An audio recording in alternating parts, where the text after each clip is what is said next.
Hello everyone, with the Jewish Week Online. I'm your host, Aaron Herman. We had the opportunity to speak to Doris Schechter, owner of My Most Favorite Food, to get an inside look into some delicious food for Rosh Hashanah. Let's say kosher look. So Rosh Hashanah is just a couple days away, and people are looking for that perfect recipe. And you are an innovator in this field, developing unique types of food. So tell us a little bit about some of the things that you recommend for Rosh Hashanah. All right. First of all, it was my father, reflecting on him that really gave me the inspiration of even having a vegetarian fish restaurant. Because when we lived in Italy during the war, he never, ever gave up his identity and always adhered to the dietary laws. So hopefully, I'm working on another book, and I decided that the thrust of it would be who he was then and who he would be today. And I felt that if you don't eat meat, that fish is really a good alternative. So I decided that I would, in case there's a lot of people that don't eat meat anymore, and what would I be able to serve, whether it's a Friday night or whether it's Rosh Hashanah or Sukkot. So I decided that I would do this Italian halibut stew, so to speak, made with tomatoes and onions and raisins and pine nuts. And I felt that this was a very, very satisfying dish. And it certainly would be wonderful if you're not going to have meat, that you could have a hearty meal. And with that, I did the warm Tuscan new potatoes with parsley and a mixed salad mista.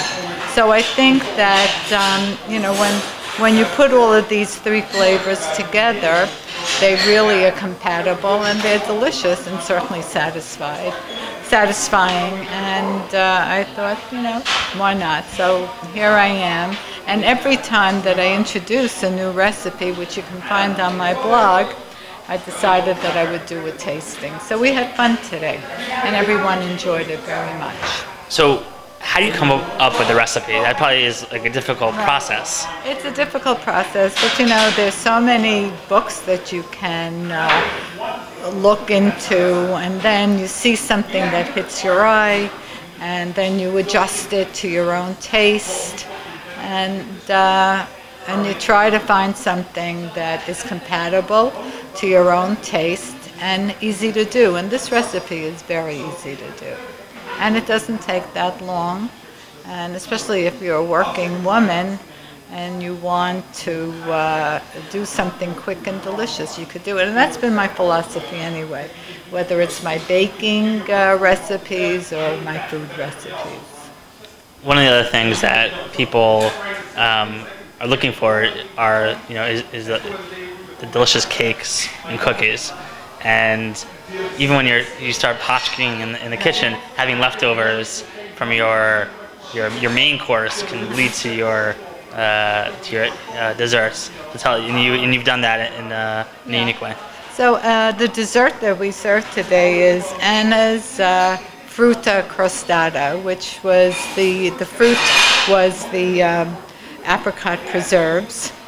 And what happens is that I had extra dough, so we decided either you could freeze it and put it in and use it for the next time, but I thought it would be fun if we rolled them out and made cookies out of it, and we filled them with raspberry, and then we dipped them in chocolate, and those are very satisfying. Everyone a few people loved it, and they're really good because the dough is so delicious, but I found out that you have to really roll them out very, very thin so that you get the essence of it. I know when I bit into it, it was soft, and then you just felt that it was like a sensation. Right. It was just really unique. So you can do, the fruit tart. You could, if you didn't want to use apricot, you could use raspberry. there's so many different variations, because I always say that you can do a recipe, but it never comes, two people make a recipe and it comes out completely different, because I feel that it's your soul that comes out, which is good. You become creative that way, and it's your own artistic creativity that comes out. As you can see, there's some fantastic recipes to enhance your Rosh Hashanah meal. This is Aaron Herman, and thank you for watching.